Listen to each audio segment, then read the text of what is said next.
দর্শক আমন্ত্রণ শুরু করছি চ্যানেল 24 এর বিনোদনের নিয়মিত আয়োজন Walton smart fridge presents entertainment 24। দেশ বিদেশের বিনোদনের নানা খবর নিয়ে সাজানো প্রতিদিনের মতো আজও আপনাদের সাথে আছি আমি শাহরিন জেবিন। চলচ্চিত্র শিল্পী সমিতির সাধারণ সম্পাদকের চেয়ার ফিরে পেতে আদালতের দ্বারস্থ হয়েছেন মনোয়ার হোসেন দীপজল। সমিতির নির্বাচনের ফল স্থগিত করা হাইকোর্টের দেয়া আদেশ স্থগিত চেয়েছেন তিনি। সুপ্রিম কোর্টের আপিল বিভাগের চেম্বার জজ আদালতে এই আবেদন করেন দীপজল। কাল সোমবার এই আবেদনের ওপর শুনানি হতে পারে বলে জানিয়েছেন দীপজলের আইনজীবী। 2024-26 মেয়াদের নির্বাচনে সাধারণ সম্পাদক পদে পরাজিত প্রার্থী নাসরিন আক্তার নিপুণের দায়ের করা রিটের শুনানি নিয়ে বিচারপতি নাইমা হায়দার ও বিচারপতি কাজী জিনাত হকের সমন্বয়ে গঠিত একটি হাইকোর্ট ডিভিশন বেঞ্চ দীপজলকে বিজয়ী ঘোষণার ফলাফল গত 20 মে স্থগিত করে আদেশ দেয়। সেই সাথে নির্বাচনে অনিয়মের ঘটনা তদন্তের পাশাপাশি রুল জারি করেন হাইকোর্ট। আজ এই আদেশ স্থগিত চেয়ে আপিল বিভাগের চেম্বার কোর্টে আবেদন করেছেন দীপজল। তিনি গত বছরও জায়েদ নির্বাচিত হয়েছে, জায়েদ খান, কিন্তু আবার তিনি একটা রিট পিটিশন করে একটা আবার তিনি সেইভাবে করে তিনি আবার ক্ষমতা ধরে রেখেছেন। তিনি চাচ্ছেন এখন আইন যা বলে আইনের প্রতি আমরা শ্রদ্ধাশীল বলেই তো আমরা সর্বোচ্চ আদালতের কাছে গিয়েছি। মামলাটা হচ্ছে নিপুণ গত 19 তারিখে নির্বাচনে তিনি হেরে গেছেন দীপজলের কাছে। সেখানে ভোটের রেশিও অনুসারে তিনি পেয়েছেন 209 ভোট এবং তার যে প্রতিদ্বন্দ্বী যিনি হয়েছেন নির্বাচিত বলে ঘোষণা করেছেন দীপজল, তিনি পেয়েছেন 225 ভোট। তো সেই অবস্থার মধ্যে নিপুণ অভিনন্দন জানিয়েছে দীপজলকে যে নির্বাচন সুষ্ঠু হয়েছে, কাজেই ফুলের মালাও তাকে দীপজলকে দিয়েছেন তার পরদিন, নির্বাচনের পরের দিন। কিন্তু পরবর্তীতে দেখা যায় যে তিনি আবার এখানে একটা রিট পিটিশন দাখিল করেছেন যে নির্বাচন সুষ্ঠু হয় নাই, তিনি সমস্ত নির্বাচন বাতিল চেয়েছেন। কিন্তু আদালত একটি আদেশ দিয়েছেন, শুধু সেক্রেটারি পদটিকে স্থগিত করেছেন। কিন্তু ইন দ্য মিন টাইম 3টি সভা পূর্ণ কমিটি যারা নির্বাচিত হয়েছে তারা অলরেডি সমাপ্ত করেছে। এটা আজকে শুনানির জন্য ছিল। আমরা স্টে ব্যাকেটের দরখাস্ত দিয়েছিলাম, কিন্তু পিটিশনের পক্ষে রিটকারীর পক্ষের আইনজীবী আজকে সময় চেয়েছেন, কালকে আবার শুনানির জন্য দিন ধার্য আছে। চলচ্চিত্র শিল্পী সমিতির নানা বিতর্কে সদস্য পদ ছাড়তে চাইলেন চিত্রনায়ক ওমর সানি। সামাজিক যোগাযোগ মাধ্যমে বিষয়টি জানিয়েছেন তিনি নিজেই। শিগগিরই সমিতির সভাপতির কাছে চিঠি পাঠাবেন বলেও জানান এই অভিনেতা। ফেসবুক পোস্টে সানি লেখেন, আমি আর শিল্পী সমিতিতে সদস্য হিসেবে থাকতে চাচ্ছি না। আমি কয়েকদিনের মধ্যে প্রেসিডেন্ট সাহেবের কাছে চিঠি পাঠাবো। আমার সমস্ত শিল্পীর প্রতি শ্রদ্ধা রইল। তবে কি কারণে সদস্য পদ ছাড়তে চাইছেন সে বিষয়ে কিছু জানাননি ওমর সানি। এদিকে কয়েকদিন ধরেই বেশ আলোচনায় চলচ্চিত্র শিল্পী সমিতির নির্বাচন। নবনির্বাচিত কমিটির সাধারণ সম্পাদক মনোয়ার হোসেন দীপজলের বিরুদ্ধে উচ্চ আদালতে রিট করেছেন পরাজিত প্রার্থী নিপুণ আক্তার, জানিয়ে বিব্রত চলচ্চিত্র সংশ্লিষ্টরা। শুক্রবার দেশের হলে মুক্তি পেয়েছে তাসনিয়া ফারিনের প্রথম ছবি ফাতিমা। গতকাল সন্ধ্যায় ঢাকার এক মাল্টিপ্লেক্সে দর্শকদের সাথে বসে এই সিনেমাটি দেখেছেন তিনি সহ ছবির অন্য কুশলীরা। জানবো ফাতিমা দেখে কেমন ছিল দর্শক প্রতিক্রিয়া। তুমি আমার কথা শুনতেছো না? তোমার কথা তো আমি শুনে যাচ্ছি। না, তুমি আমার কথা শুনতেছো না। পরিবার ছেড়ে ঢাকা শহরে আসা এক মেয়ের জীবনের সংগ্রামের গল্পের সিনেমা ফাতিমা, যেখানে কেন্দ্রীয় চরিত্রে ছিলেন তাসনিয়া ফারিন। এটি তার প্রথম অভিনীত সিনেমা। শুক্রবার দেশের 10টি প্রেক্ষাগৃহে আলোর মুখ দেখেছে ধ্রুব হাসান পরিচালিত সিনেমাটি। হল থেকে বেরিয়ে দর্শক জানালেন 6 বছর আগে দৃশ্যধারণ করা ছবিটি কতটা ছুঁয়েছে তাদের। ফারিনের ছবি প্রথম দেখলাম, আর প্রথম ছবিও হয়তো সেই হিসেবে ভালো কাজ করেছে। যে বাস্তবতাটা যেটা আছে, সেই ওই সময়কার যে নিষ্ঠুরতা সেটা এখনো আছে, কিন্তু আমরা আসলে বুঝতে পারি না।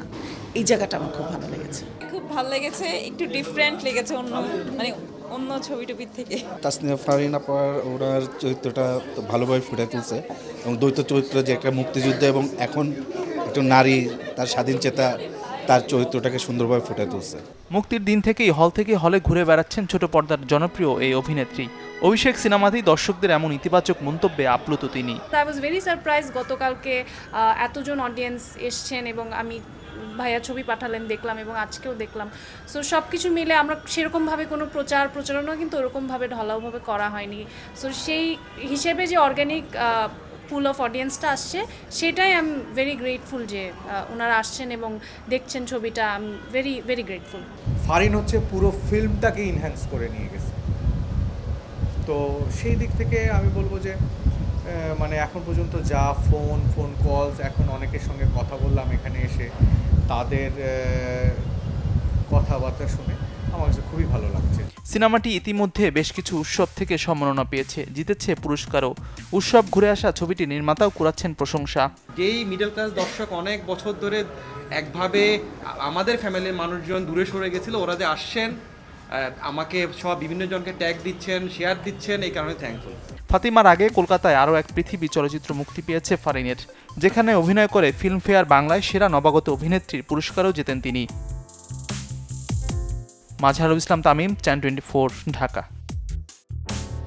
চলচ্চিত্র শিল্পী সমিতির মতোই যেন টিভি নাটক নির্মাতাদের সংগঠন ডিরেক্টরস গিল্ডের বর্তমান কমিটি নিয়ে চলছে নানা সংকট।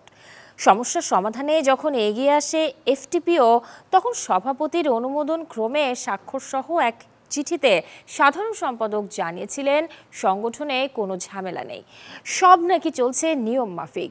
আর সেই চিঠিতে দেওয়া ডিরেক্টরস গিল্ডের উত্তর ও ভাষা পছন্দ হয়নি এফটিপিওর।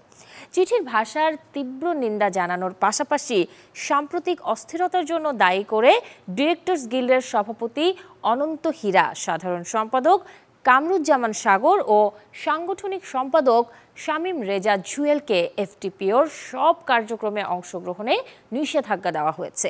21 মে এফটিপিওর সাধারণ সভা শেষে সংগঠনটির সভাপতি নাট্যজন মামুনুর রশিদের স্বাক্ষর সংবলিত বিজ্ঞপ্তির মাধ্যমে এমনটা জানানো হয়। সিদ্ধান্তের 6 নম্বর অনুচ্ছেদে বলা হয়, ডিরেক্টরস গিল্ডের সভাপতি, সাধারণ সম্পাদক ও সাংগঠনিক সম্পাদকের অগ্রহণযোগ্য নেতৃত্বে সংগঠন অকার্যকর হয়েছে। শুধু তাই নয়, সংশ্লিষ্ট অন্যান্য সংগঠনের সাথে বৈরিতা ও সমন্বয়হীনতা, সামাজিক যোগাযোগ মাধ্যমে সাংগঠনিক সম্পাদকের আপত্তিকর মন্তব্যে নষ্ট হয়েছে এফটিপিওর ভাবমূর্তি। আর তাই ডিরেক্টরস গিল্ডের সভাপতি, সাধারণ সম্পাদক ও সাংগঠনিক সম্পাদককে এফটিপিওর সকল কার্যক্রমে অংশগ্রহণ স্থগিত করা হলো। ডিরেক্টরস গিল্ডের নির্বাচিত কমিটির সর্বসম্মত সিদ্ধান্তের মাধ্যমে প্রতিনিধির নতুন তালিকা প্রেরণের আগ পর্যন্ত এই সিদ্ধান্ত বহাল থাকবে। লাহোর 1947 দিয়ে প্রায় 6 বছর পর আবারও অভিনয়ে ফিরছেন প্রীতি চিন্তা। কিন্তু এতদিন কেন লাইট ক্যামেরা অ্যাকশনে ছিলেন না তিনি? এমন প্রশ্নের উত্তর দিয়েছেন এই অভিনেত্রী নিজেই। জানান, ভাইয়াজি সুপারহিট মুক্তির পর মনে মনে নাকি অভিনয়কে বিদায় দিয়েছিলেন তিনি, চাননি আর সিনেমা করতে। কারণ অভিনেত্রী হয়ে পুরো জীবনটা একাকিত্বে কাটানোর পক্ষে তিনি নন। চেয়েছিলেন ব্যবসার পাশাপাশি ব্যক্তিগত জীবন নিয়ে ব্যস্ত থাকতে। শুধু কাজ আর অন্যের জীবন নিয়ে মাতামাতি করে, ডেট করে অনেকেই নিজের জীবনটাই বাঁচতে ভুলে যান। অভিনয়ে ফিরলেও এখনও প্রাধান্য পাবে তার কাছে সংসার আর ব্যবসা। কান চলচ্চিত্র উৎসবের সর্বোচ্চ পুরস্কার স্বর্ণপাম, ৭৭তম আসরে যেটি জিতে নিয়েছে আনোয়ারা। অথচ পুরস্কার তো দূরের কথা, সংবাদ মাধ্যম কিংবা আলোচনাতেও ছিল না পরিচালক শন বেকারের এই সিনেমাটি। জানবো কি আছে এই ছবির গল্পে, কেনই বা স্বর্ণপাম জিতল আনোয়ারা। ৭৭তম কানের আসরে স্বর্ণপাম জিতে নিয়েছে আমেরিকান ছবি আনোরা। নিজের লেখা গল্পে এটি পরিচালনা করেছেন শন বেকার। কানের প্যালেস দে ফেস্টিভ্যালের প্রিমিয়ারে চমক দেখিয়েছিল এটি। উৎসবের মূল প্রতিযোগিতার প্রথম সিনেমা হিসেবে প্রদর্শিত হয়েছিল আনোরা। এ সময় প্রশংসার পাশাপাশি সিনেমাটি দর্শকদের কাছ থেকে পেয়েছিল 10 মিনিট স্ট্যান্ডিং ওভেশন। 5-এর মধ্যে আনোরার স্কোর ছিল 3.3। নিউ ইয়র্কের নাইট ক্লাবের একজন নৃত্যশিল্পী আনোরাকে কেন্দ্র করে নির্মিত হয়েছে সিনেমার গল্প, যে ইভান নামের একজন রাশিয়ান ছেলের প্রেমে পড়েন। সবকিছু ঠিক আছে ভেবে এক সময় তারা বিয়েও করেন। তবে চিত্রনাট্যের মারপ্যাচে বিষয়টি জেনে ফেলে ইভানের ধনকুবের বাবা মা, আর সে সময় ডিভোর্সের জন্য একের পর এক চেষ্টা শুরু করেন তারা। আনোরা ইভানের রূপকথার মতো বিয়ে তখনই হুমকির মুখে পড়ে। আধুনিককালে শ্রমজীবী মানুষের কঠিন বাস্তবতাকে ফুটিয়ে তোলে আনোরা। শ্রেণী শোষণ কিংবা বৈষম্যের অন্ধকারাচ্ছন্ন দিককে কৌতুকপূর্ণ এক সুরে চিত্রায়িত করেছে এটি। চলচ্চিত্রের নাম ভূমিকায় অভিনয় করেছেন মার্কিন অভিনেত্রী মাইকি ম্যাডিসন। চরিত্রটির জন্য সমালোচকদের থেকে বেশ প্রশংসা কুড়িয়েছেন তিনি। সিনেমাটিতে নায়কের ভূমিকায় দেখা গিয়েছে রুশ অভিনেতা মার্ক অ্যাডেলস্টেনকে। আনোরা মুক্তির তারিখ এখনও চূড়ান্ত হয়নি। গত নভেম্বরে ছবিটির পরিবেশক স্বত্ব কিনে নিয়েছে আমেরিকান প্রতিষ্ঠান নিয়ন। ধারণা করা হচ্ছে চলতি বছরের মাঝামাঝিতে মুক্তি পাবে আনোরা। জুবাইর হোসেন সজল, চ্যানেল 24। অভিষেক সিনেমা দিয়েই ৭৭তম কান উৎসবে দ্বিতীয় সর্বোচ্চ পুরস্কার জিতে নিলেন ভারতীয় পরিচালক পায়েল কাপাডিয়া। ভারতীয় সিনেমা হিসেবে ৩০ বছর পর কানের মূল প্রতিযোগিতায় জায়গা করে নিয়েছে all we imagine as light, আর তাতেই গ্র্যান্ড প্রি পুরস্কার জিতে বাজিমাত করেছেন পায়েল। এদিকে আসরতে রিগা বিভাগে দ্য শেমলেস ছবির সুবাদে সেরা অভিনেত্রী হয়েছেন ভারতের অনসোয়া সেনগুপ্ত। এছাড়াও নিজেদের প্রথম সিনেমা দিয়ে ইয়থ অ্যাওয়ার্ড ও স্পেশাল মেনশন পেয়েছেন ফরাসি নির্মাতা লুইস কুরভয়েজিয়ার ও সৌদি নির্মাতা তৌফিক আল জায়দি। কানের মূল প্রতিযোগিতায় জুরি প্রাইজ পেয়েছেন এমেলিয়া পেরেস, আর স্পেশাল জুরি প্রাইজ দেওয়া হয়েছে বিখ্যাত ইরানি নির্মাতা মোহাম্মদ রাসুফকে। আসরে সম্মানসূচক স্বর্ণপাম পেয়েছে মেরিল স্ট্রিপ, স্টুডিও জিবলি ও জর্জ লুকাস। এই ছিল Walton smart fridge presents entertainment 24 এর আজকের আয়োজনে। বিনোদনের সব খবর জানতে ভিজিট করুন আমাদের ফেসবুক পেজ এবং ইউটিউব চ্যানেলে।